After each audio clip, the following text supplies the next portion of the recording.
ایسا ممکن ہے؟ قرآن کہتا ہے ان اللہ لا یغفر ان یشرک بہ ویغفر ما دون ذلک لمن یشاء۔ اللہ نے کہا ایک گناہ میں نہیں بخشوں گا، بالکل پکی لوہے پہ لکیر ہے، ایک گناہ نہیں بخشا جائے گا، اور وہ شرک ہے۔ اللہ کے ساتھ کسی کو شریک ٹھہرانا ہے، اللہ کے علاوہ کسی اور کی عبادت کرنا ہے۔ فرمایا صرف ایک گناہ ہے جس کو نہیں بخشا جائے گا، اس کے علاوہ یغفر ما دون ذالک لمن یشاء، اس کے علاوہ جس کو چاہے گا بخش دے گا۔ سبحان اللہ۔ اور یہ جو اتنا بڑا اجتماع ہے، میں نے جنازے پر بھی کہا تھا کہ بابا جی ناظر حسین صاحب کی بخشش کی علامت یہ بچہ ہے۔ ابھی اس نے آیات پڑھی، احادیث بیان کی، نسل میں اولاد میں بچوں کو ڈاکٹر بناؤ، بچوں کو پائلٹ بناؤ، بچوں کو جو مرضی بناؤ، لیکن کوئی ایک ایک دو دو بچہ عالم بھی بناؤ، اس کی بڑی شدید ضرورت ہے، بہت شدید ضرورت ہے اس بات کی۔ اور خوش نصیب بندہ کون ہے جو اپنے بعد اپنی اولاد میں سے کوئی اس اہل بنا جائے کہ اس کی نماز جنازہ اس کا بچہ پڑھائے۔ کیا خیال آپ کا؟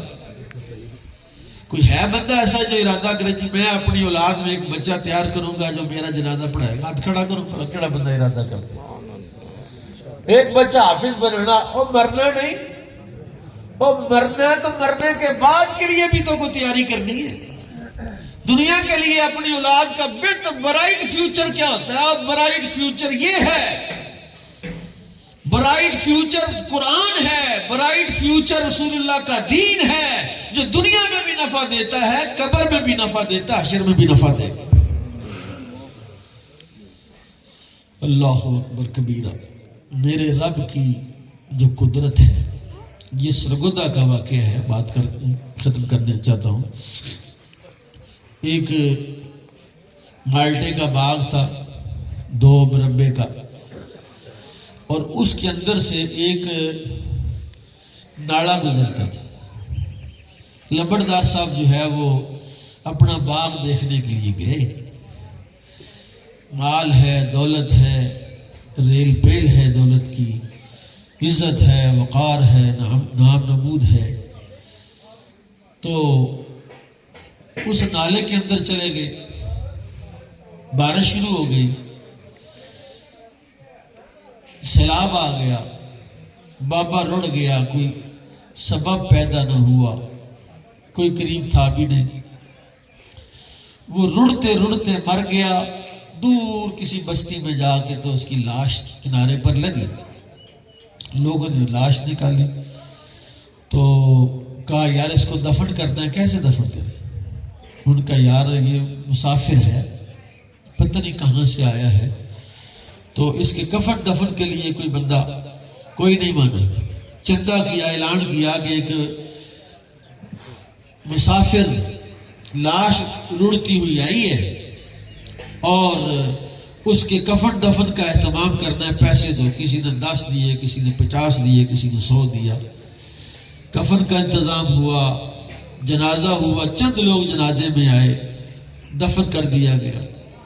2 3 4 دن گزرے تو بڑی بڑی گاڑیاں، ابھی میں آ رہا تھا تو ماشاءاللہ جو ووٹ مانگنے کے لیے آتے ہیں نا، ان کے پاس بڑی بڑی گاڑیاں، ہائے کمال گاڑی۔ اور ووٹ کن سے مانگنے؟ جن کے پاس بیچاروں کے پاس سائیکل بھی نہیں۔ غریب ملک کے امیر سیاستدان آج کل میں 2 دفعہ گاڑیوں کے پاس سے گزرنے کا ہے، شو کر کے گزری میرے پاس، میں موٹر سائیکل پہ آ رہا ہوں، شو کر کے ہیں تو گاڑیاں جناب کروڑوں کی، بڑی بڑی گاڑیاں، گاؤں میں چکر لگا، کوئی ادھر کوئی ادھر۔ ان کا کیا بات ہے؟ کہا یار پتہ چلا ہے کہ ہمارا ایک بزرگ جو ہے وہ پانی میں بہہ گیا اور پتہ چلا اسی رات۔ کا ہاں وہ تو بابا ادھر تھا، وہ اس کو ہم نے دفن کر دیا۔ اس نے کہا اچھا؟ اس نے کہا اس کا تو چندہ کر کے تو ہم نے دفن کیا۔ وہ اپنا سر پکڑ کے بیٹھ گئے۔ اس نے کہا یار تم نے اس کا چندہ کیوں کیا؟ جانتے یہ ساری گاڑیاں اسی بابے کی، یہ ساری گاڑیاں اس بابے کی ہیں، اور یہ بابے کی اولاد ہے، اور یہ بابے نے کمپنی بنائی ہے، ایک فیکٹری ہے جو مالٹے بار ایکسپورٹ کرتے ہیں، اس کے بڑے بڑے یہ افسر ہیں، بڑی بڑی تنخواہیں ان کی، بابا ڈھونڈ رہے ہیں، تم نے اس کو مسافر سمجھ کے چندہ اکٹھا کر کے اس کا کفن دیا اور اس کو دفنا دیا. میرے دوستو یہ پیسہ بعض اوقات کئی کام کس کام آیا وہ دولت وہ مال. ابھی میں نے ایک چھوٹی سی بات کی ہے تو آپ کو ہتھیار ہی پھینک دیا آپ نے کہ یار کوئی نیت کرو کہ میں اپنی اولاد سے ایک بچہ عالم بناؤں گا, اس کا فیض 7 پشتوں تک جائے گا, 7 نسلوں تک اس کا فیض جائے گا. میرے کریم آقا نے ارشاد فرمایا, ابھی میں دعا کر رہا ہوں, بتا رہا ہوں آپ کو کہ دعا مانگنے سے قبروں کو فیض ملتا ہے. سنو میرے آقا کی حدیث.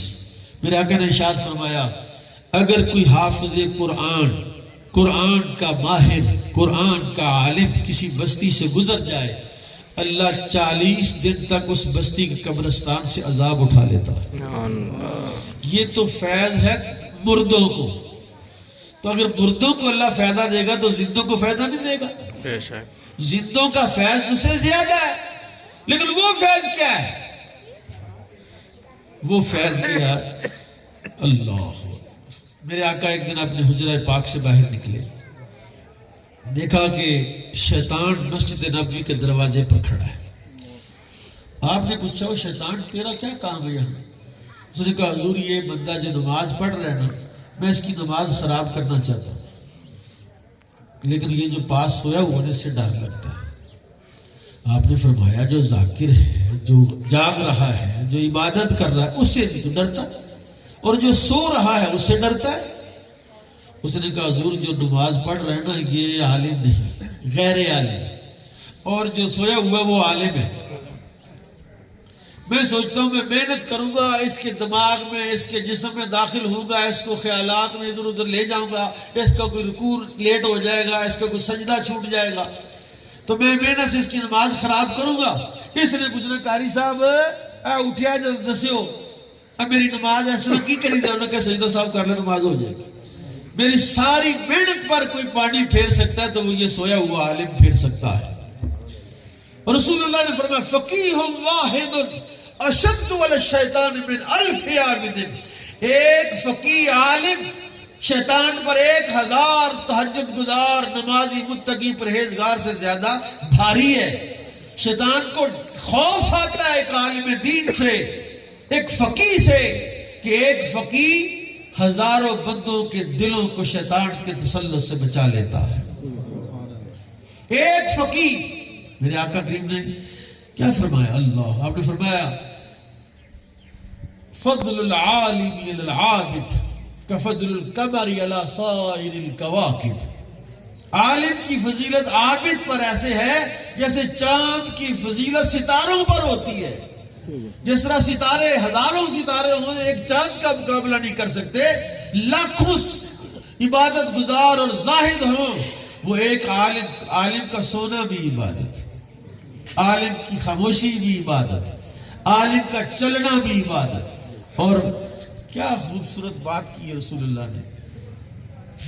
لنگر آگے ہے, میں ختم کرتا ہوں. میرے آقا نے ارشاد فرمایا قیامت والے دن ایک بندے کو پکڑ کے جہنم کی طرف لے کے جا رہے تھے. اللہ نے جبریل کو بھیجا, جبریل جا اس کو روک اور اس سے پوچھ کیا دنیا میں کبھی اسے موقع ملا کہ کسی عالم کے پاس دسترخوان پر بیٹھ کر 2 لقمے کھانے کا موقع ملا ہو, 2 قدم کسی عالم کے ساتھ چلا ہو, کسی عالم کے ساتھ اس نے مصافحہ کیا ہو, کسی عالم کے ساتھ اس نے گفتگو کی ہو. اس نے کہا نہیں جناب, میں تو مولویوں تو بڑا تنگ سے, میں تو مولویوں کے ریڑے نہیں لگی. اچھا, اللہ نے فرمایا اس سے پوچھ کیا کسی عالم سے اس کی دوستی کسی ایسے محلے میں, کسی ایسی گلی میں رہتا تھا جہاں کوئی عالم رہتا تھا؟ اس نے کہا یہ بھی کوئی اتفاق نہیں ہوا. اللہ نے فرمایا پھر آخری سوال سے پوچھا کیا اس کا کوئی دوست ایسا ہے جو کسی عالم کا دوست تھا؟